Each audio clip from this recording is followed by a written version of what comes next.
Hello दोस्तों, कैसे हैं आप सब। हमारी कहानियाँ देखने के लिए हमारे चैनल को सब्सक्राइब करें और हाँ, बेल आइकॉन दबाना मत भूलिएगा। तो चलिए शुरू करते हैं। चुड़ैल की रोटी। ये कहानी चंदनपुर नामक गांव की है।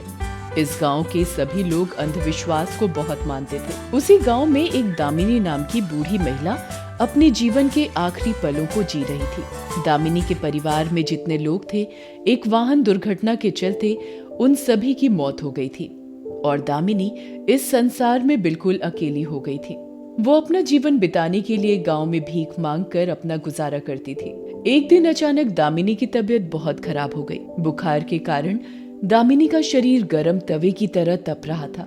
बूढ़े शरीर में इतनी भी जान नहीं बची थी कि दामिनी अपने पैरों पर चलकर किसी से सहायता मांगे। दामिनी अपने घर में चारपाई पर लेटी हुई थी और लोगों से मदद की गुहार लगा रही थी, लेकिन उनकी आवाज सुनने वाला कोई नहीं था। तभी अचानक सुनीता नाम की एक लड़की दामिनी की आवाज सुनकर दामिनी के पास आती है। दादी माँ, क्या हुआ? आप क्यों रो रही हैं? बेटी, मुझे बड़ी जोर की भूख लगी है। अगर हो सके तो मेरे लिए कुछ रोटियां लेकर आओ। सुनीता दौड़ते हुए गांव में जाती है और गांव के सभी लोगों को इकट्ठा करके दामिनी के बारे में बताती है। सारे गांव वाले सुनीता की बात सुनते हैं। उसमें गांव का सबसे धनी व्यक्ति राजेश कहता है, अरे वो दामिनी बुढ़िया इस गांव के लिए श्राप है। जब से इस गांव में आई, हमारे इस गांव में पनौती छा गई है। आते ही अपने परिवार को खा गई। अब हमारे गांव में रहकर हमारे गांव की खुशियों को खत्म कर रही है। ये दामिनी को कोई रोटी नहीं देगा, मरने दो। यही सजा है उस पनौती की। पर उन्हें बहुत भूख लगी है और वो मुझसे रोटियां मांग रही थी। अगर किसी के घर रोटियां हो तो जाकर उन्हें दे दो ताकि उनकी भूख मिट जाए। राजेश सभी गांव वालों को अपनी बातों में बहला फुसलाकर दामिनी के खिलाफ कर देता है। कोई भी दामिनी की मदद नहीं करता है। बेचारी बूढ़ी दामिनी बुखार के मारे और भूख के कारण तड़प तड़प कर मर जाती है, पर कोई भी दामिनी को रोटियां नहीं देता है। सारे गांव वाले दामिनी की मृत्यु होने पर दामिनी के घर आते हैं। अच्छा हुआ ये पनौती इस गांव के लिए हमेशा से चली गई। अब जाकर हमारा ये गांव पवित्र हो गया। दामिनी की मृत्यु के बाद सारे लोग अपना जीवन सुखी सुखी बसर करने लगे। यूं ही कुछ अरसा बीत जाता है। एक दिन रात को राजेश अपनी कार से घर की ओर जा रहा था कि रास्ते में उसे दामिनी का घर नजर आया। तभी दामिनी पे आवाज लगाती है, राजेश, मैं कहीं गई नहीं, बल्कि मैं तो अब इस गांव में आई हूँ।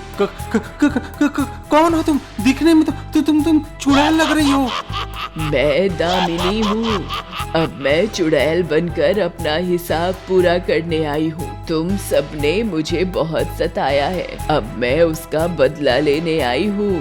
राजेश घबराता हुआ वहाँ से भाग जाता है। राजेश सारे गांव वालों को जमा करता है और दामिनी के बारे में कहता है। सारे गांव वाले डरने लग जाते हैं। इसी तरह दामिनी चुड़ैल बनकर गांव के लोगों को डराने लगी। एक दिन राजेश सारे गांव वालों को जमा करता है। आखिर कब तक हम दामिनी चुड़ैल से डरते रहेंगे? आखिर वो यहाँ क्यों वापस आई और हमसे क्या चाहती है? ये हमें उससे पूछना पड़ेगा। सारे गांव वाले मिलकर रात में दामिनी के घर के पास जाते हैं। तभी दामिनी चुड़ैल के रूप में वहां आती है। दामिनी जोर जोर से हंसने लगती है। गांव वाले दामिनी को देखकर डरने लगते हैं। दामिनी, तुम क्या चाहती हो? तुम यहाँ पे क्यों वापस आई हो? तुम सबने मुझे बहुत परेशान किया है, इसीलिए मैं तुमसे बदला लेने आई हूँ। क्या चाहती हो तुम? तुम सबने एक रोटी के लिए मुझे इतना तड़पाया, पर मुझे एक रोटी तक नहीं दी। अब जब तक मेरी भूख नहीं मिटती, तुम सब गांव वाले मेरे लिए रोटियां बना कर लाओगे। अगर तुमने ऐसा नहीं किया तो मैं एक एक कर सारे गांव वालों को मौत के घाट उतार दूंगी। सारे गांव वाले दामिनी चुड़ैल की ये बात सुनकर बहुत डर गए। सब लोग तेजी से अपने घर गए और दामिनी चुड़ैल के लिए रोटियां बनाने लगे। लोग रोटियां बनाकर लाते थे और दामिनी एक पल में उन सारी रोटियों को खा लेती थी। फिर भी दामिनी की भूख नहीं मिटती थी। कई दिन तक ऐसे चलता रहा। दामिनी का कहर गांव में ऐसे जम गया था कि शाम होते सारे लोग अपने घरों में कैद हो जाते थे। फिर एक दिन गांव के लोग राजेश के पास आते हैं। मुखिया जी, आखिर ये कब तक दामिनी चुड़ैल हमें सताती रहेगी? हम सारे गांव वाले मिलकर उसके लिए इतनी रोटियां बनाते हैं, फिर भी दामिनी का भूख मिटने का नाम नहीं ले रहा। परेशान तो मैं भी हो गया हूँ। समझ नहीं आ रहा कैसे इसका हल निकालें। मुखिया जी, क्यों ना हम रोटी बनाने वाली मशीन खरीद लें? उसी से रोटी आसानी से बन जाएगी। फिर हम उस चुड़ैल को रोटियां खिलाते रहेंगे। तुम लोग बिल्कुल सही कहते हो, हम आज ही रोटी बनाने वाली मशीन खरीद कर लाएंगे। उसके बाद राजेश बाजार से रोटी बनाने वाली मशीन लाता है और उसके बाद उस मशीन से रोटियां बनाने लगते हैं और फिर चुड़ैल को जाकर दे देते हैं और दामिनी एक पल में उन सारी रोटियों को खा लेती थी। फिर भी दामिनी की भूख नहीं मिटती थी। कई दिन तक ऐसे चलता रहा। दामिनी का कहर गांव में ऐसे जम गया था कि शाम होते सारे लोग अपने घरों में कैद हो जाते थे। फिर एक दिन गांव के लोग राजेश के पास आते हैं। मुखिया जी, हमारे घरों में अनाज खत्म हो गया है, कैसे हम उस दामनी चुड़ैल के लिए रोटियां बनाएं? हाँ, तुम सही कहते हो, हमने उस दामनी के साथ बहुत बुरा व्यवहार किया है, इसलिए आज हम सबसे अपनी मृत्यु का बदला ले रही है। मेरा सुझाव है कि हम सब मिलकर दामनी चुड़ैल से क्षमा मांगते हैं, हो सकता है वो हमारी फरियाद सुन ले। गांव वाले और राजेश के बीच बातों में सारे गांव वाले रात में दामिनी चुड़ैल के घर के पास जाते हैं। काफी समय तक इंतजार करने के बाद दामिनी चुड़ैल वहां नहीं आती। अरे अरे अरे, दामनी चुड़ैल कहाँ गई? दिखाई क्यों नहीं दे रही है? कितने समय से हम यहाँ दामनी चुड़ैल का इंतजार कर रहे हैं, पर दामनी चुड़ैल का तो कोई अता पता नहीं।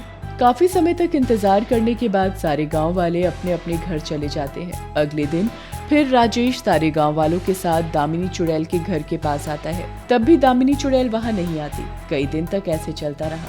एक दिन राजेश के घर सारे गांव वाले आते हैं। मुखिया जी, हमारे घर में खाने का कुछ नहीं है, जितना अनाज था सब वो दामनी चुड़ैल ने खा लिया। भूख के मारे हमारी जान निकली जा रही है, अब आप ही हमारे लिए भोजन की व्यवस्था कीजिए। ये तुम सब क्या कह रहे हो? मेरे पास कोई खजाना है जो तुम सब गांवों के लिए भोजन की व्यवस्था करूं? मुखिया जी, आपके पास इतनी संपत्ति है, इतना पैसा है, आपके घर में भी इतना सारा अनाज रखा है, आप तो पूरे गांव के लिए भोजन की व्यवस्था कर सकते हैं। मेरे पास कुछ नहीं है, ये सब मेरी मेहनत की कमाई है और मैं तुम गांव वालों को क्यों दूं? मुखिया जी, आज हम जिस परेशानी में हैं, ये सब आपके ही कारण है। आपने ही हमें दामनी को रोटी देने से मना किया था, इसलिए आज हम सबको गांव वालों को परेशान कर रही है। अब आपको इसका हल निकालना पड़ेगा। राजेश गांव वालों की एक नहीं सुनता और सारे गांव वालों को वहां से भगा देता है। गांव वालों का भूख के मारे बुरा हाल था। सब एक जगह जाकर बैठ जाते हैं। तभी वहां दामिनी चुड़ैल आती है। क्या हुआ गांव वालों? अब पता चला तुम्हें भूख किसे कहते हैं। मैं भी तुम लोगों की तरह एक दिन भूख से तड़प रही थी, पर तुम सबने एक नहीं सुनी और उस राजेश के बहकावे में आकर तुम सब मेरी मृत्यु की वजह बन गए। हमें क्षमा कर दो दामनी बहन, हमने तुम्हारे साथ बहुत बुरा व्यवहार किया है। ये लो जादुई रोटी मशीन, इससे हमेशा पूरे गांव के लिए रोटी बनती रहेगी और कभी तुम्हें रोटी के लिए दिक्कत नहीं होगी। मेरा इरादा तुम्हें तकलीफ पहुंचाने का नहीं था, बस तुम्हारी आंखें खोलने का था कि तुम कैसे एक दुष्ट पापी राजेश की झूठी बातों में आकर अपनी इंसानियत को खत्म कर रहे हो। आज के बाद जीवन में कभी किसी को रोटी के लिए नहीं तड़पाना।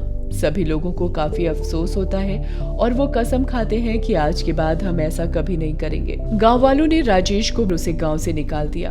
उसके बाद गांव का हर व्यक्ति सुकून की सांस लेने लगा और अपना जीवन सुखी सुखी बिताने लगा। दोस्तों, अगर आपको ये कहानी पसंद आई हो तो चैनल को सब्सक्राइब कर लें और बेल नोटिफिकेशन दबा दें और कमेंट करके जरूर बताएं कि आपको ये कहानी कैसी लगी। धन्यवाद।